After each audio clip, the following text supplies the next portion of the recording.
അസ്സലാമു അലൈക്കും. എല്ലാവരും സുഖമായിട്ടിരിക്കണമെന്ന് വിശ്വസിക്കുന്നു. ഞാൻ മോനെ ചേച്ചിയുടെ കടയിലോട്ടാക്കിയിട്ട് ജോലിക്ക് പോവുകയാണ്. പിന്നെ ബാക്ക് ക്യാമറ ഹോം ടൂർ കാണണമെന്ന് പറഞ്ഞ് അത് ഇൻഷാ അല്ലാഹ് കാണിക്കാൻ പോണതിന് മുമ്പ് വാടക വീടൊന്ന് കാണിച്ചു തരാം. നിങ്ങൾക്ക് നിങ്ങളെ കമൻസിലൊക്കെ ഞാൻ വായിക്കുന്നുണ്ട്. എന്നെ നിങ്ങളാരും ഒന്നും പറയരുത്. ചെറിയൊരു വിഷമത്തിലാണ് ഞാൻ. ആടിനെ കൊടുക്കേണ്ടി വന്നു. കാരണം ഇലക്ട്രിസിറ്റി ഓഫീസിൽ പൈസ അടയ്ക്കണം.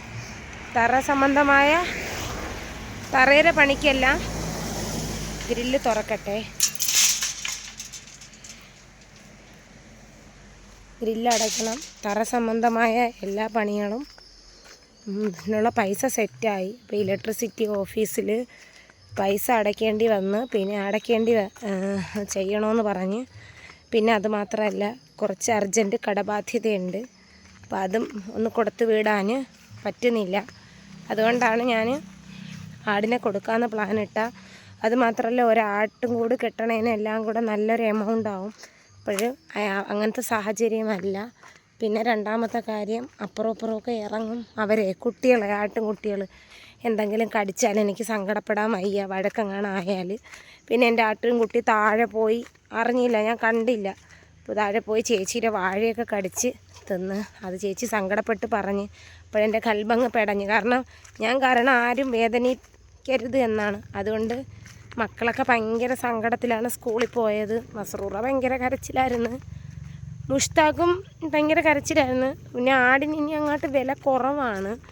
പിന്നെ അതുകൊണ്ട് ഞാൻ കൊടുത്ത്. ഇനിയിപ്പോൾ ഉണക്കൊക്കെ വന്നാൽ ഇപ്പം തന്നെ രാവിലെ അവരെ കെട്ടിയിട്ടിട്ട് പുല്ലൊന്നും ഒടിക്കാൻ സമയം കിട്ടൂല.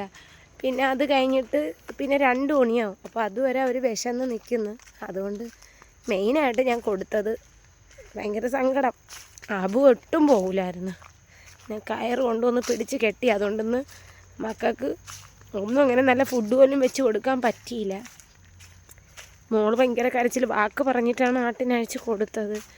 എന്ന് വെച്ചാൽ പുതിയ ആട്ടിൻകുട്ടിയെ മേടിച്ച് തരണം, പേര് ആമിനാന്ന് ഇടണം എന്നൊക്കെ ഞാൻ പറഞ്ഞില്ല നിങ്ങളോട്. ചെറിയ കാര്യം വന്നാലും എനിക്ക് ഭയങ്കര സങ്കടവും ടെൻഷനുമാണ്. അതുകൊണ്ടൊന്നും ഒന്നും ചെയ്യാതെ ആ തോട്ടത്തിലോട്ട് പോവുക. ആട് പോയപ്പോൾ എന്തോ, കാരണം പൈസ, നമുക്ക് എല്ലാ കാര്യത്തിനും പൈസ വേണ്ടേ. കൊടുക്കണില്ല എന്ന് മനസ്സിൽ വിചാരിച്ചാണ്. സാഹചര്യത്തിൽ കൊടുക്കേണ്ടി വന്ന്. പണിക്കൂലിയൊന്നും നമ്മൾ താങ്ങുന്ന വിധത്തിലുള്ളതല്ല. ഇന്നലെ പിന്നെ വീട്ടിൻ്റെ സൈഡിലൊരു പ്ലാവ് നിന്ന് അത് മുറിച്ച് വാപ്പ ഇന്നലെ ആട്ടിൻ്റെ തോലൊക്കെ കൊണ്ടുവന്നതാണ്. അതുകൊണ്ട് നിങ്ങൾ ക്ഷമിക്കണം. എന്നെ സപ്പോർട്ട് ചെയ്തവരടുത്ത് ഒന്നുകൂടെ പറയുകയാണ്. കാരണം എന്ന് വെച്ചാൽ കൊടുക്കാതെ നിവർത്തിയില്ല. അതുമാത്രമല്ല, ആട്ടും കൂടിനൊക്കെ ഇനി കടം മറിച്ചാൽ എന്നെക്കൊണ്ട് പറ്റില്ല. അത് വീഴാൻ. പിന്നെ നിങ്ങൾക്കറിയാമല്ലോ എൻ്റെ ഹെൽത്ത് ഇഷ്യൂസും കാര്യങ്ങളും. ശരീരത്തിന് റെസ്റ്റ് ഇല്ലാത്തതുകൊണ്ട് എൻ്റെ ശരീരം നല്ല ക്ഷീണിക്കുന്നു. എന്നുവെച്ചാൽ എനിക്ക് മക്കളെ പോലും കെയർ ചെയ്യാൻ പറ്റുന്നില്ല. അവരെ കാര്യം നോക്കാൻ പറ്റുന്നില്ല. എപ്പോഴും ക്ഷീണവും തളർച്ചയും. കൈയും കാലിനും ഒരു റെസ്റ്റും ഇല്ലല്ലോ. അല്ലാ, പിന്നെന്താണ്, വേറെന്തൊക്കെയാണ് ഞാൻ വായിച്ചിട്ടുണ്ട് കേട്ടോ. നിങ്ങളെ കമൻറ്റുകളെല്ലാം, മിക്കുള്ള കമൻറ്റും വായിക്കും. പുതിയ വീഡിയോസിന് പറഞ്ഞാൽ നമുക്ക് നോട്ടിഫിക്കേഷൻ അപ്പോഴും വരുമല്ലേ. ഞാൻ ഇനി അങ്ങനെ വിളിക്കുള്ളൂ, മസ്റൂന്നേ വിളിക്കുള്ളൂ. പിന്നെ വേറെന്താണ്, ഇതൊക്കെ മുറിക്കാൻ പോണ റബ്ബറാണ്. ഞാൻ അത് കാണിച്ചു തന്നില്ലേ നിങ്ങളെ. ഇനിയിപ്പോൾ മഴച്ചാറ്റലെന്ന്, അതുകൊണ്ട് കൂടെയാണ് ഇത്തിരി നേരത്തെ വന്നത്. അതുമാത്രമല്ല, വീട്ടിൽ നിൽക്കാൻ പറ്റണില്ല സങ്കടം കാരണം. ആട്ടും കൂടെയൊക്കെ തൂത്തുവാരി, പിന്നെ കുറേ ആട്ടും ചെടിയുണ്ടല്ലേ, അതൊക്കെ വാരി ചേച്ചിക്കൊക്കെ, അപ്പുറത്തെ ചേച്ചിക്കൊക്കെ കൊടുത്ത് കുറച്ച് വീട്ടിലത്തേക്ക് വെച്ചേക്കണം. വാപ്പാരെ കൃഷിക്ക് ഇടാനേ, വാഴയൊക്കെ. പിന്നെ ഇനിയിപ്പോൾ ഇല കൊഴിയണ സമയം, ഏകദേശം റബ്ബറൊക്കെ വെട്ടി നിർത്താറായി. എന്തോ ഒരു വീർപ്പ് മുട്ടൽ പോലെ രാവിലെ. അല്ല, പിന്നെ ചാനലൊക്കെ ഇങ്ങനെ പോകണുണ്ട്. നിങ്ങളെ കമൻറ്റുകളൊക്കെ ഞാൻ വായിക്കുന്നുണ്ട്. മാക്സിമം കണ്ട് സപ്പോർട്ട് ചെയ്യണം. കാരണം ഏണിങ്സ് കിട്ടിത്തുടങ്ങിയാൽ, ഞാൻ പറഞ്ഞില്ലേ, അർജൻറ്റ് ഒരു കടബാധ്യത. അത് വീടിൻ്റെ ആവശ്യത്തിന് ഞാൻ ഇതാക്കിയ കടമാണ്. അത് കുറച്ച് കൊടുക്കണം. ഇനി ബാക്കി തീർക്കാനുണ്ട്. ഇൻഷാ അല്ലാഹ് കടബാധ്യതകൾ തീർക്കാനും എല്ലാം കൂടെ വേണ്ടിയാണ് ഞാനിത്. കാരണം എന്തെങ്കിലും ആയിപ്പോയാലും മക്കൾ നാളെ കടത്തിൻ്റെ പേരിൽ അവർ വേദനിക്കരുത്. ഞാനുഭവിച്ച പോലെ ആവരുത് അവരെ ജീവിതം. അവരെ കൈപിടിച്ച് ഉയർത്തണം. അതുകൊണ്ട് ഇൻഷാ അല്ലാഹ് അങ്ങനെ പോകണുണ്ട്. പിന്നെ ജോലി കഷ്ടപ്പെട്ട് തന്നെ, ജോലി വെറുതെ വീട്ടിലിരിക്കുന്ന ആളല്ല. പിന്നെ സങ്കടം കൊണ്ട് ഒന്നും സംസാരിക്കാൻ പറ്റണില്ല, വിങ്ങുന്ന്, മനസ്സ് തേങ്ങുന്ന്. പിന്നെ ഞാൻ മേടിക്കും ഇൻഷാ അല്ലാ. വീട് വെച്ച് ആട്ടും കൂട് പൈസ ശരിയായി ഇതിന്ന് ഏണിങ്സൊക്കെ കിട്ടിത്തുടങ്ങി ചെറിയ കൂടിട്ട് ഞാൻ മേടിക്കും ഇൻഷാ അല്ലാ. റമദാനിക്കൊക്കെ ചിലപ്പോൾ എനിക്ക് ആരെങ്കിലുമൊക്കെ എന്തെങ്കിലുമൊക്കെ തരും. അപ്പോൾ ഞാൻ മേടിക്കും, ഒരാട്ട് കുട്ടിയെങ്കിലും ഞാൻ മേടിച്ച് വളർത്തും. എൻ്റെ ജീവനാണ് ആട്.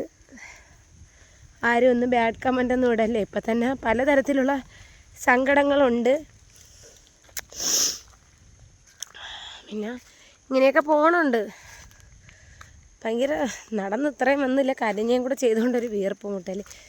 ഇത് ഇന്ന് 3 വിളയെ വെട്ടിയോള്.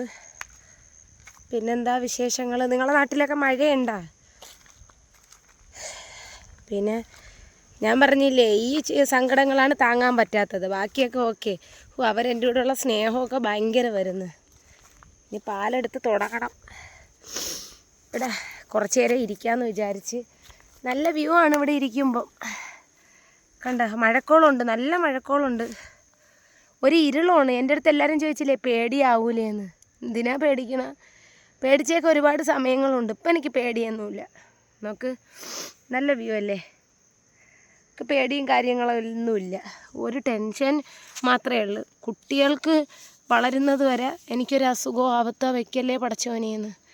എനിക്ക് എന്ത് ഇനി ബുദ്ധിമുട്ട് വന്നാലും, എനിക്ക് എന്തിത് വന്നാലും താങ്ങാവുന്നതേ ഉള്ളൂ. പടച്ചോനുണ്ടല്ലോ, അതുവഴിയാണ് നടന്ന് വന്നത്. കുഴിയിൽ നിന്ന് കുന്നിലോട്ട് കയറുമ്പോൾ ഒരു വീർപ്പ് മുട്ടലുണ്ട്. പിന്നെ ഞാനൊരു വീട്ടമ്മയാണ്, 3 മക്കളുടെ ഉമ്മയാണ്. അള്ളാഹു ഉണ്ട് എന്നതിൽ അർത്ഥത്തിൽ തന്നെയാണ് ഞാൻ ഒരു ചുവട്ടടി നടക്കുന്നത്. പിന്നെ എൻ്റെ അടുത്ത് ചോദിച്ചില്ലേ എൻ്റെ ഭർത്താവിൻ്റെ കാര്യം. അദ്ദേഹത്തിനെ പറ്റി 3 വർഷമായി നമ്മളിൽ നിന്ന് വിട്ടുപോയി. അദ്ദേഹം മരിച്ചിട്ട് 2 മാസം കഴിഞ്ഞ്. ഞാൻ എന്താ അദ്ദേഹത്തിനെക്കുറിച്ച് പറയേണ്ടിയുള്ളത്? എനിക്ക് ആ പാവം കൂടെ ഏൽക്കാൻ വയ്യ. പിന്നെ മഴ പെയ്തുകൊണ്ടിരിക്കുന്നു. മഴ പെയ്തിട്ട് പാലെടുക്കുമ്പോൾ നല്ല സുഖമാണ്.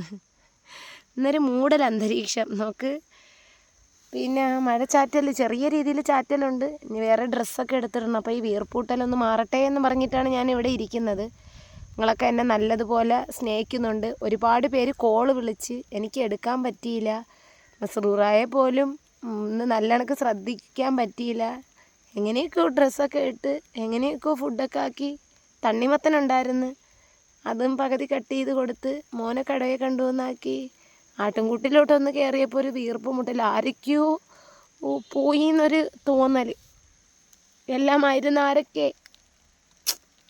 ഉമ്മയെ വിളിച്ച് വാപ്പായും വിളിച്ച് ചോദിച്ചിട്ടേ ഒരു കാര്യം ചെയ്യുള്ളൂ കേട്ടോ. ഉമ്മ അടുത്ത് ചുമ്മാ ഞാൻ കൊടുക്കട്ടെ ഉമ്മ പറഞ്ഞു നാളെ മോളെ നിന്നെ കൊണ്ട് പറ്റൂല എല്ലാം കൂടെ. ഉമ്മക്കറിയാമല്ലോ എൻ്റെ കഷ്ടപ്പാട്. പിന്നെ എനിക്കിട്ടല്ല വേണ്ടേ, ഈ കുന്നാണ് ഞാൻ പാലെടുക്കുന്നത്, അങ്ങ് കുന്നാണ്. ഇതെൻ്റെ ഡ്രസ്സാണ്. ഈ ഡ്രസ്സ് ഞാൻ ഇപ്പോൾ മാറ്റി കേട്ടാ, ഇനി ഇത് ഇടുന്നില്ല. ഇപ്പോൾ വേറെ ഡ്രസ്സാക്കി, ചുമന്നേൽ വേറെ പുള്ളി. പിന്നെ ഈ ഡ്രസ്സ് ഇനിയിപ്പോൾ കത്തിച്ച് കളയും. ഞാൻ അങ്ങ് വീട്ടിൽ കൊണ്ടുപോയാൽ അല്ലെങ്കിൽ മേല് വേസ്റ്റിൽ എങ്ങാനും കൊണ്ടുവന്ന് കത്തിക്കും. ഇതൊക്കെയാണ് വിശേഷങ്ങൾ. ഒരു റബ്ബറിൻ്റെ കറ പറ്റിയ ഡ്രസ്സ് 3 മാസമൊക്കെ കഴുകിയാലും നമുക്ക് ഉപയോഗിക്കാൻ പറ്റും. ഈ കുന്നൊക്കെ കയറുന്നതിനൊരിതുണ്ട്. നല്ല മഴച്ചാറ്റലും തുടങ്ങിയതാ. അല്ലാഹേ, എന്തൊരു വീർപ്പ് കിട്ടലും അല്ല രാവിലെ. മാറുമായിരിക്കും അല്ലേ? നിങ്ങൾ ദുആ ചെയ്യണം. എൻ്റെ സങ്കടങ്ങളും പ്രയാസങ്ങളും എല്ലാവർക്കും ഉണ്ട് സങ്കടങ്ങൾ. ഇതാ മഴച്ചാറ്റലൊക്കെ തുടങ്ങി. ഈ മഴ പൊടിഞ്ഞ് നിൽക്കുമ്പം നമുക്ക് മഫ്ത എല്ലാം കൂടെയൊക്കെ ഉപയോഗിക്കുമ്പോഴും ഒക്കെ ഒരു വീർപ്പ് മുട്ടലും ഇതൊക്കെയാണ്. പിന്നെ ഇൻഷാ അല്ലാ ഇങ്ങനെ അങ്ങ് പോകണുണ്ട്. എന്നെങ്കിലും എൻ്റെ സങ്കടങ്ങളും പ്രയാസങ്ങളും ഒരു സമയം മക്കൾ വളർന്ന് എനിക്ക് കാണാൻ വിധി കൂട്ടിയാൽ മാറുമെന്നാണ് എല്ലാവരും പറയുന്നത്. ഇൻഷാ അല്ലാ. പിന്നെന്താണ്, ഈ ആയുസ്സിൽ അനുഭവിക്കാവുന്ന അത്ര അനുഭവിച്ച് വയ്യെന്നും എന്തോ ഒരു മൂഡ് ഓഫ്. പിന്നെന്താണ്, ഒറ്റയ്ക്ക് തുഴയുമ്പോൾ അറിയാലോ നിങ്ങൾക്ക് എന്തൊക്കെയാണെന്ന് എന്ന് പറഞ്ഞ് എനിക്ക് മക്കളുണ്ട് എന്നൊരു ബോധ്യത്തിൽ തന്നെ അൽഹംദുലില്ലാ. എൻ്റെ മുത്തും മിച്ചും എൻ്റെ മസ്റും എനിക്ക് എല്ലാത്തിനും ഇന്ന് വരെ, നാളത്തെ കാര്യം എനിക്കറിയാം, ഇന്ന് വരെ സപ്പോർട്ട് ചെയ്യുന്നത്. ആ മഴ തുടങ്ങി. അപ്പം ഞാൻ ഇനി പാലെടുത്തില്ല എന്നുണ്ടെങ്കിൽ പാല് വെള്ളം കൊണ്ടുപോകും, ഓണറിൻ്റെ അത് വഴക്ക് കേൾക്കും. അപ്പോൾ ഇത്രയേ ഉള്ളൂ. ഡോളറൊന്നും എനിക്ക് വരുമാനമൊക്കെ കിട്ടിയിട്ടുണ്ടോയെന്നൊക്കെ ചോദിച്ച് വരുമാനമൊന്നും കിട്ടിയിട്ടില്ല. നിങ്ങളാരും വിളിച്ചാൽ കിട്ടിയില്ല, എടുത്തില്ല, അല്ലെങ്കിൽ ബിസിയാണെന്ന് പറഞ്ഞ് ചിലപ്പോൾ വേറെ കോളിലായിരിക്കും. ഇനി ഞാൻ പാലെടുക്കാണ്ട് നിന്നാൽ എന്തായിപ്പോവും, പാല് വെള്ളം കൊണ്ടുപോകും. അപ്പോൾ ഇത്രയൊക്കെ ഉള്ളൂ. നിങ്ങൾ ദുആയിൽ ഉൾപ്പെടുത്തുക. അപ്പോൾ ഞാൻ ഓടി നടന്ന് പാലെടുക്കട്ടെ. അപ്പോൾ അതിൻ്റെ ഇടയിൽ വീഡിയോ അപ്ലോഡ് ആവും, നിങ്ങൾ കണ്ടോളി. അപ്പോൾ ശരി എന്നാൽ. അസ്സലാമു അലൈക്കും.